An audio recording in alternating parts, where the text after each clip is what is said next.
Guys, naibalot ko na rin siya sa lumpiang wrapper.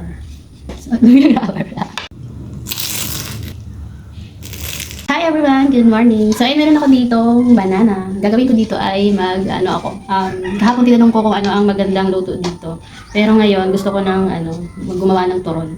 So, bumili ako kagabi ng wrapper. So, gagawa ko ngayon ng turon. Samahan niyo ko. So, ayan, ito na siya guys. Oh. Naibalot ko na. So, ready to cook na to.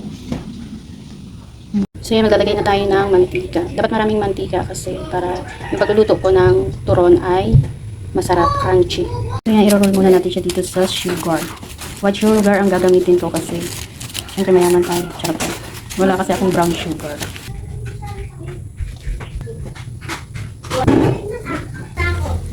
So, yan, hindi ko siya inubos kasi mamaya naman to pang merienda. Kapag inubos ko to niluto tapos hindi naman makain, hindi na to malutong. So, hindi na masarap. Babalik-balik pa rin natin para hindi masunog yung asukal.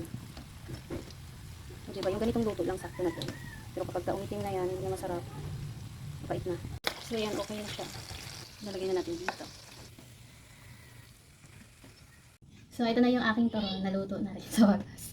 At meron pa akong natira, so mamaya na to pang merienda kasi hindi siya masarap kapag malamig na, hindi na siya crunchy. So tara, mag-almusal tayo. So ayan, nandito na yung aking almusal. So meron din akong honey.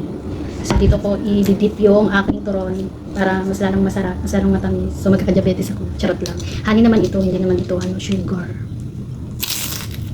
So guys.